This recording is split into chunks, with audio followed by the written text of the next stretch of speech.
There is a massive lie you have been fed since you were a child. You were told that the man who speaks the loudest is the one who holds the power. You were taught that winning a conflict requires dominance, aggression, and forcing the other person into submission. This is the exact reason why most men walk away from arguments feeling completely drained, entirely frustrated, and secretly defeated. They mistake a loud voice for a strong mind. But the absolute truth, known only to a very small fraction of elite thinkers, is entirely different. The man who loses his temper is the man who has already lost the war. Raising your voice is not a sign of strength. It is a desperate cry for help. It is the undeniable proof that someone else has successfully hacked into your nervous system and taken control of your emotions. In this session, we are going to expose the mechanics of verbal conflict. We will reveal exactly how you can dominate any dispute without ever raising your pulse, let alone your voice. You are about to discover the silent power of true emotional sovereignty. If you are watching this, you are among the few who are actually ready to transcend petty emotional reactions. Tell me in the comments right now, have you ever won an argument by screaming, only to feel entirely empty afterward? Let us deconstruct why that happens. Modern men are living in an era of unprecedented emotional chaos. Everywhere you look, people are reactive, easily offended, and desperate to drag you into their mental storms. You face it at work, in relationships, and in your daily interactions. Someone crosses a boundary, challenges your competence, or disrespects your values. Your biological instinct tells you to strike back, to defend your territory, to prove your rightness. But this biological instinct is exactly what your opponent is counting on. They want you to become emotional, because an emotional man is a predictable man.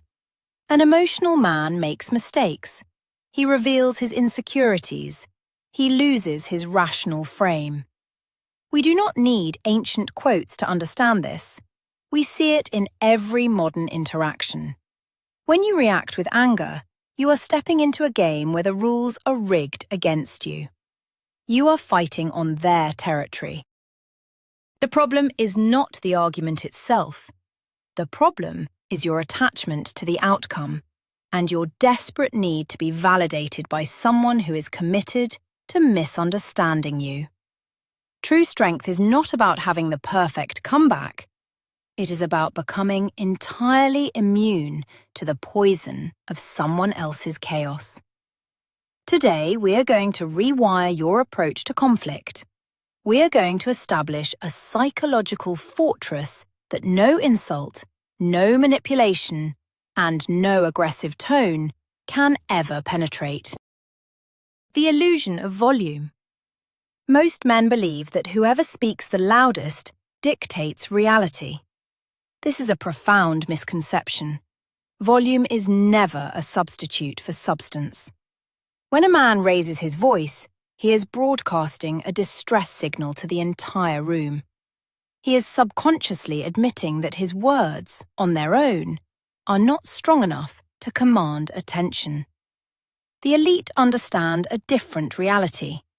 True power is perfectly silent. It does not need to shout to be felt. Imagine a king sitting in a room full of panicked, screaming advisors. He does not yell over them. He simply waits. His silence holds infinitely more weight than their hysteria. When you enter a dispute, your opponent fully expects resistance. They anticipate that you will match their chaotic energy, creating a feedback loop of escalating aggression. By consciously refusing to raise your voice, you instantly break their psychological script. You deny them the exact reaction they desperately crave. This is what separates a truly strong man from the rest of the crowd. He recognizes that anger is a baited trap designed exclusively to steal his focus. The precise moment you yell, you have lost. You have willingly handed the remote control of your emotional state to someone else. From this day forward, let your quietness be your most intimidating weapon. The less you react, the more power you continuously accumulate. The architecture of a verbal trap. You must understand that most arguments are not about discovering the truth. They are power struggles disguised as debates. When someone attacks you verbally, they are not looking for a logical resolution. They are looking to destabilize you.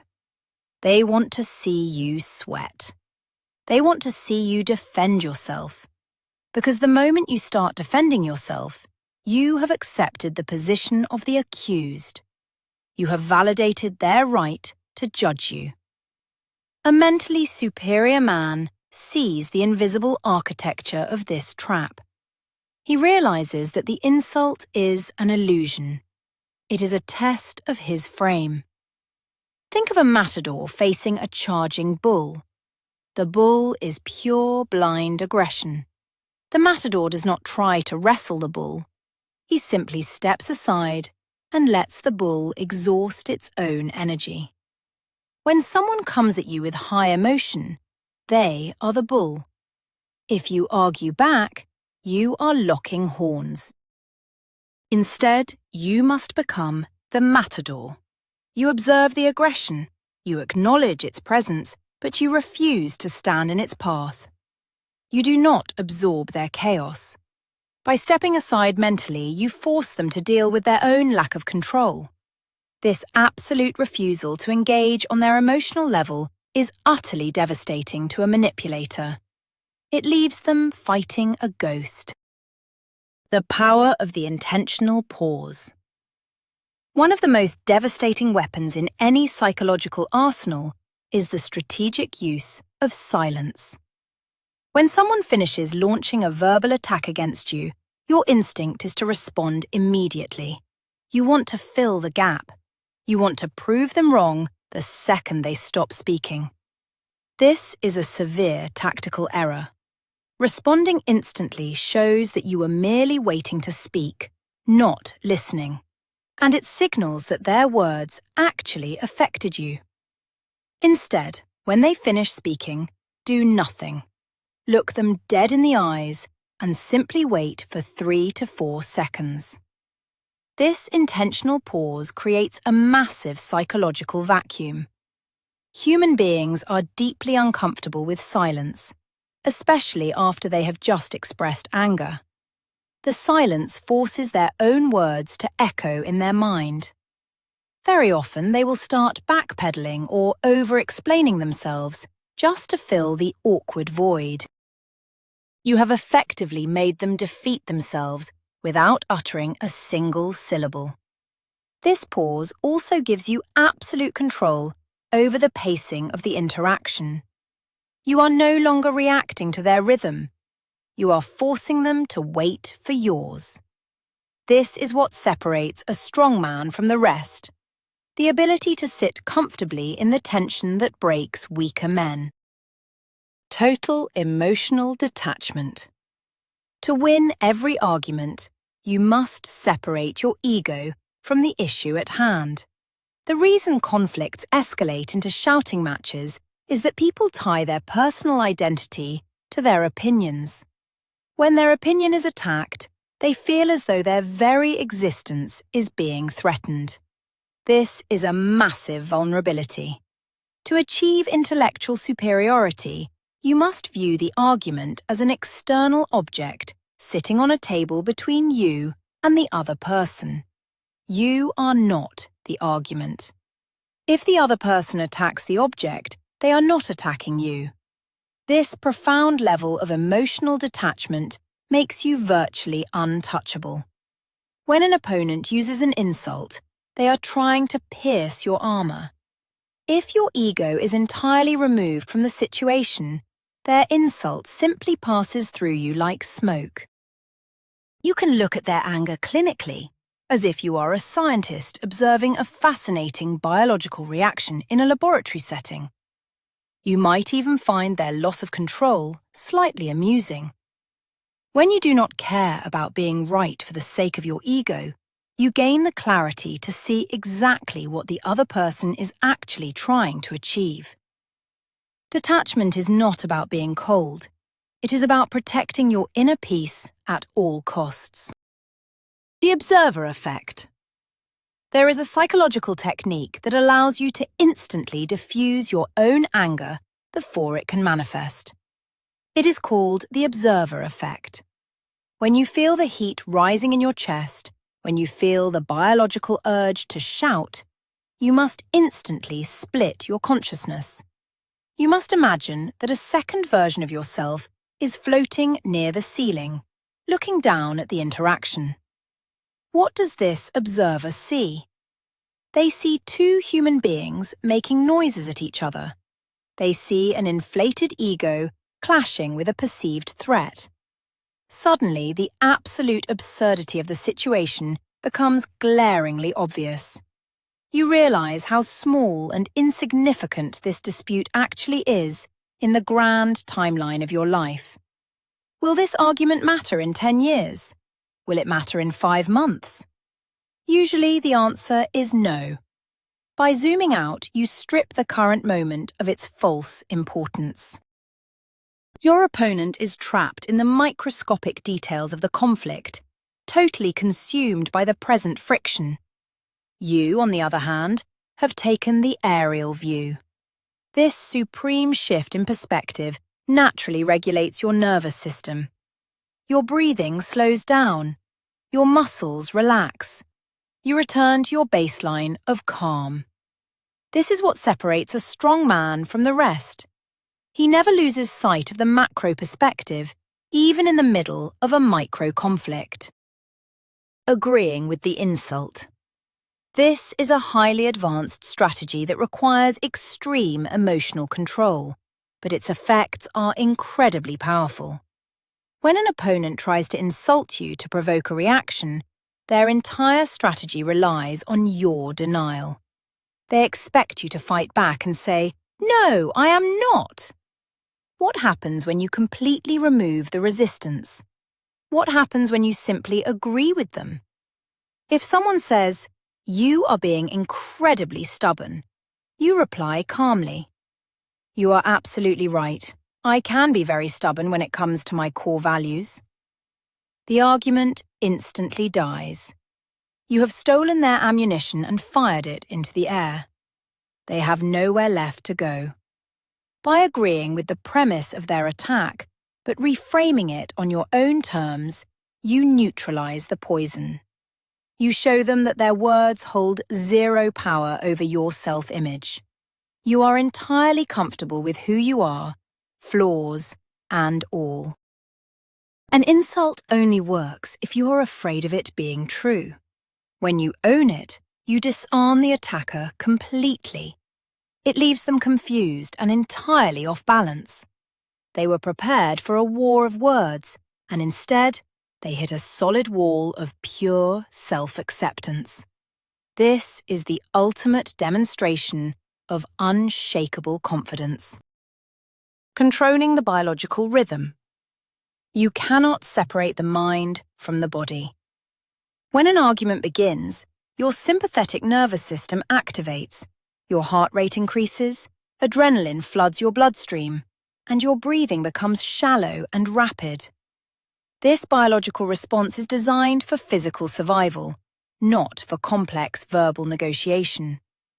If you allow this physical state to persist, your logical brain shuts down, and your primitive emotional brain takes over. You will raise your voice simply because your body believes it is fighting for its life. The elite Stoic understands that to control the mind, he must first control the machine. The moment a conflict initiates, your absolute first priority is not your counter-argument. It is your breath. You must consciously force your breathing to slow down. Inhale deeply through the nose, expand the diaphragm, and exhale slowly. This deliberate physical action sends a direct signal to your brain that you are entirely safe. It forces the parasympathetic nervous system to engage. While your opponent is hyperventilating and losing their cognitive grip, you are heavily oxygenating your brain.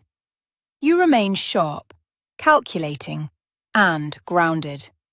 This biological mastery is the invisible foundation of winning every argument. Shifting the frame. In any dynamic interaction, one person is setting the frame, and the other person is reacting to it. The frame is the underlying context of the conversation.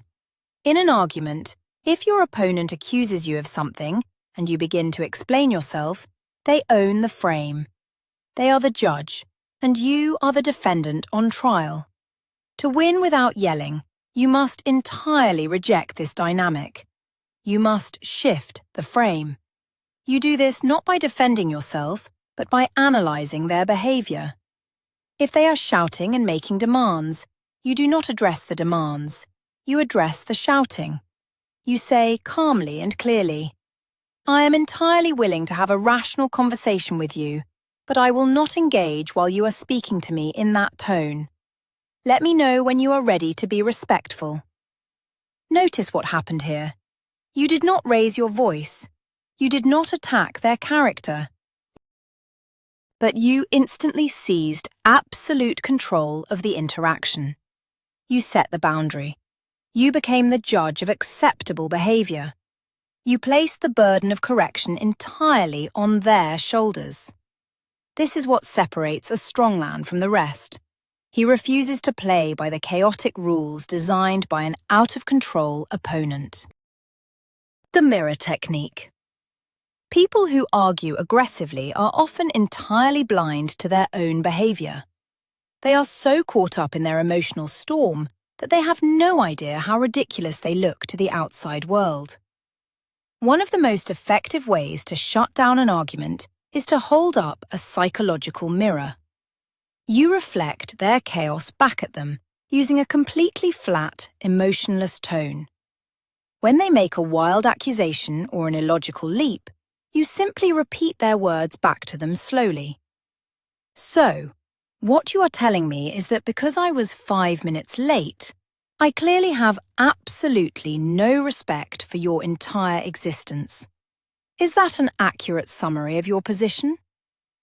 When you repeat their irrationality back to them, without the accompanying emotional heat, it sounds absurd even to them. It forces them to hear their own words objectively. Most of the time, they will immediately attempt to soften their stance because the sheer foolishness of their statement has been exposed. You are not attacking them. You are just providing a clean reflection of their own mind. If their mind is a mess, the reflection will be ugly. This forces them to clean up their own argument without you ever having to raise your voice. The danger of needing to be right. One of the greatest weaknesses a man can possess is an addictive need to be validated as correct.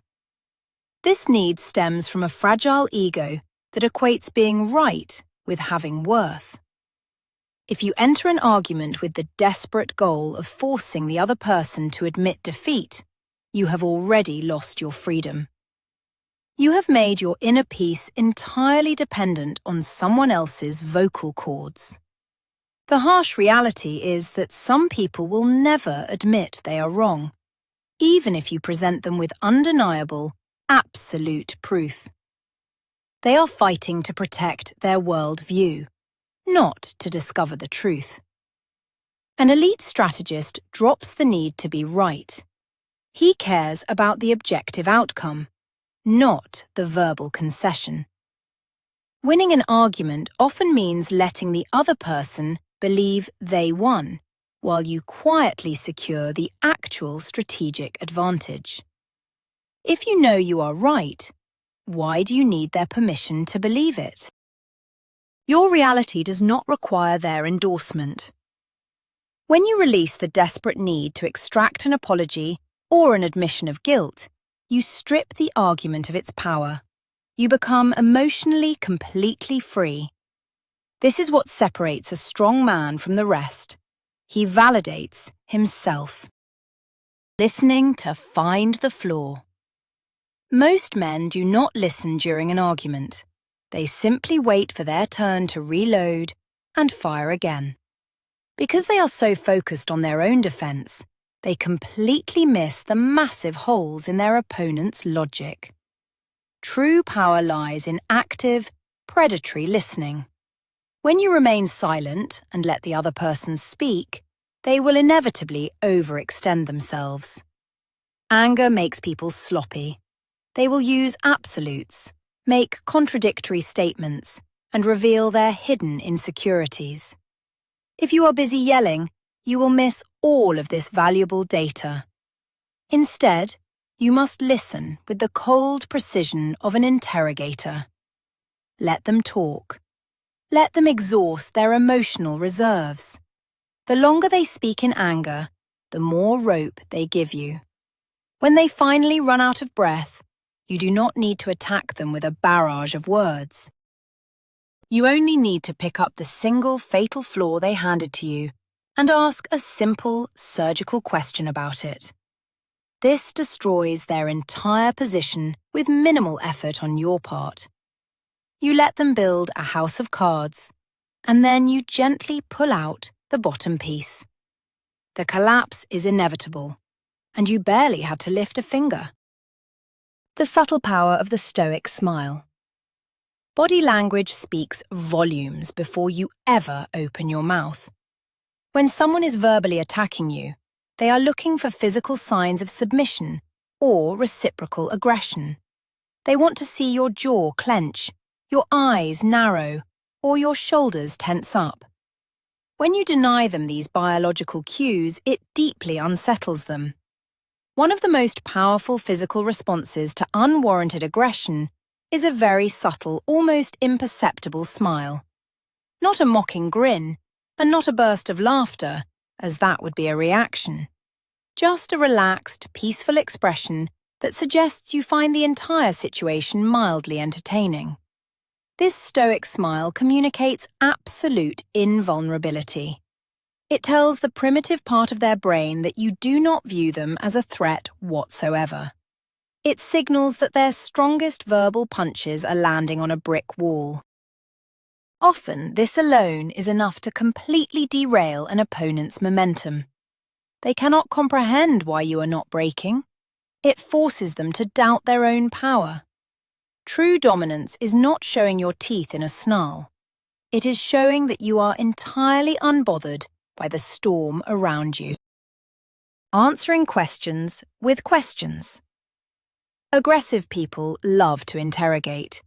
They will throw rapid-fire questions at you, demanding immediate answers to keep you on the defensive. Why did you do this? What were you thinking? How could you be so careless? If you start answering these questions, you are playing their game. You are submitting to their authority. To neutralize this tactic without raising your voice, you must use the technique of counter-questioning. Whenever they throw an aggressive question at you, you deflect it by asking a question that challenges the premise of their attack. If they ask, "Why are you always so lazy?" you do not defend your work ethic. You respond calmly, "What specifically makes you believe that raising your voice is the most effective way to handle this issue right now?" You completely ignore the content of their attack and instead question the nature of their behavior. This violently shifts the spotlight back onto them. They are forced to stop their assault and justify their own emotional state. You remain perfectly calm, acting as the rational anchor, while they scramble to explain their irrational outburst. This is elite frame control in action. Radical acceptance of their ignorance. Sometimes the absolute hardest thing for a man to accept is that the person across from him is simply incapable of understanding reason. You can present perfectly structured logic, undisputed facts, and calm analysis. But if the other person is committed to their ignorance, no amount of words will change their mind. Getting frustrated by this is a failure of your own Stoicism. You are demanding that reality be different than it is. You are demanding a blind person to see colour. A mentally superior man practices radical acceptance. He quickly assesses the intellectual and emotional capacity of his opponent. If he determines that the person is heavily shielded by their own ego, he stops trying to educate them.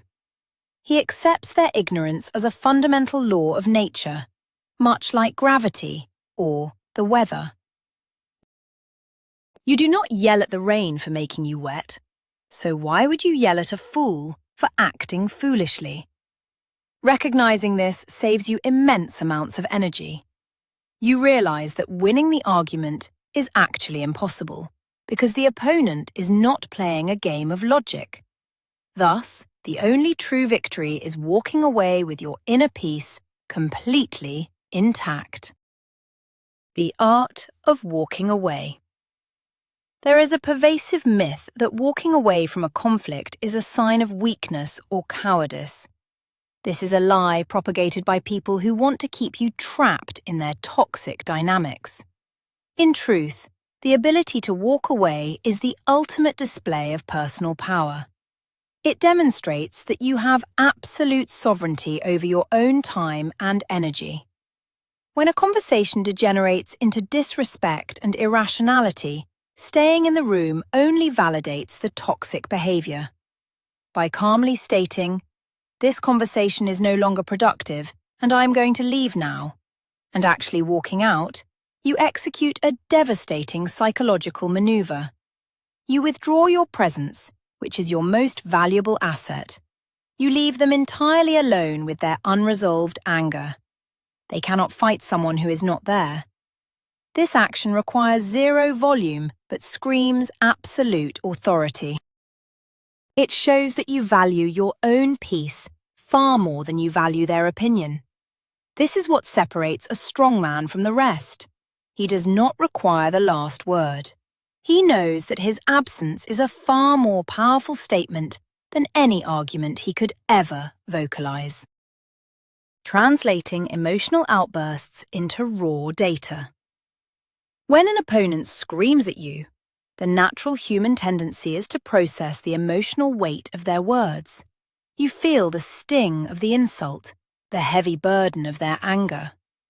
To win without reacting, you must train your brain to filter out the emotion and only extract the raw data. Imagine you are looking at a computer code. The screaming, the crying, the insults, that is all just formatting. It is the bold text and the red font. You must ignore the formatting and read the raw text. What is the actual, literal problem they are trying to communicate? When someone yells, "You never listen to me, you selfish, arrogant fool," the raw data is simply, this person feels unheard. Once you translate their emotional explosion into cold, hard data, it loses its power to hurt you. You can then address the core issue clinically, entirely bypassing their emotional trap. You respond to the data, not the drama. I understand you feel unheard right now. Let us sit down and you can tell me exactly what I missed. This elite level of translation instantly diffuses the tension and forces the interaction back into the realm of logic. Eliminating defensive mechanisms. The absolute fastest way to lose an argument is to start justifying yourself. Justification is the language of the subordinate. When you over-explain your actions, you are subconsciously asking for permission and approval from your opponent. You are signaling that you do not fully believe in your own decisions unless they agree with them. A man of deep stoic character does not justify himself to people who are committed to misunderstanding him. If you made a mistake, you state it plainly, take absolute ownership, and propose a solution. Yes, I made an error on that project, Here is how I am fixing it. No excuses. No long stories about why it happened. No emotional pleading. By refusing to engage in defensive mechanisms, you leave no surface area for the opponent to attack. They want you to make excuses so they can tear those excuses apart. When you provide none, their aggressive energy hits a void. Absolute ownership is incredibly intimidating. It completely disarms the opponent because there is absolutely nothing left to argue about. You have taken all their leverage and crushed it with pure accountability. The psychological anchor of core values. Men get swept away in arguments because they lose their grounding. They forget who they are the moment someone challenges them. To maintain a silent, dominant presence, you must have a psychological anchor. This anchor consists of your non-negotiable core values. Before you ever enter a room, you must know exactly what you stand for and what your boundaries are. When an argument erupts, you do not focus on the opponent's chaotic words. You focus inward on your anchor. You remind yourself, I am a man of reason. I am a man of discipline. I do not let the erratic behavior of others dictate my character. This internal dialogue creates an invisible shield. When the attacks come, you measure them against your core values. If the attack is false, it means nothing. If the attack has truth, you accept it and adjust. In neither scenario does anger serve a purpose. Your identity is deeply rooted in your own internal standards, not in the external validation of an angry opponent. This is what separates a strong man from the rest. His foundation is so deep that the surface storms of verbal conflict cannot even create a ripple. Using time as your ultimate ally. In the heat of a conflict, everything feels incredibly urgent. Your opponent will demand immediate answers, immediate apologies, and immediate reactions. This false sense of urgency is a manipulation tactic designed to force you into a hasty, emotional mistake. An elite strategist knows that time is always on the side of the calm mind. You do not have to resolve the argument right this second. You have the ultimate power to delay the interaction. By calmly stating, I need time to process what you have said. We will continue this discussion tomorrow. You seize control of the timeline. You force a cooling-off period. This does two things. It deprives your opponent of the immediate gratification they are seeking through conflict, and it gives your own nervous system time to completely reset. When you return to the conversation the next day, the emotional fire will have burned out. You will be able to handle the issue with absolute cold logic. Refusing to operate on someone else's panicked timeline is a massive display of dominance. You control the clock, and therefore, you control the battlefield. The ultimate victory of the unchanged man. The highest level of Stoicism is not just ignoring an argument, it is remaining fundamentally unchanged by it. The ultimate victory is not forcing the other person to surrender. The ultimate victory is walking away from the interaction with exactly the same heart rate, exactly the same inner peace, and exactly the same focus as when you entered it. You realize that other people's opinions are just vibrations in the air. They have zero physical mass. They cannot physically harm you unless you willingly open the door and let them into your mind. When you finally master this, arguments cease to be threatening. They become merely interesting psychological events that you observe from a distance. You realize that you hold the absolute monopoly on your own emotions. No boss, no partner, no stranger on the street possesses the security codes to your nervous system. You are completely sovereign. This is the path of the elite. This is the silent victory. While the rest of the world screams, cries, and tears itself apart, trying to prove their worth to each other, you simply observe, breathe, and remain perfectly untouched. True power is not loud. It is not chaotic. It is absolute, unwavering stillness in the face of provocation. The next time someone attempts to drag you into their emotional storm, remember the principles we discussed today. Remember that volume is weakness, silence is a weapon, and your inner peace is a fortress that no one can breach without your permission. You do not need to win the shouting match. You only need to remain the master of your own mind. That is the ultimate victory. I appreciate you taking the time to elevate your mindset today. If you are serious about continuing this journey into mental superiority and emotional control, make sure you subscribe and join the few men who refuse to be average. Now, I want to hear from you. Which of these principles are you going to apply in your very next conflict? Drop your answer in the comments below and let us build a community of men who lead with absolute discipline.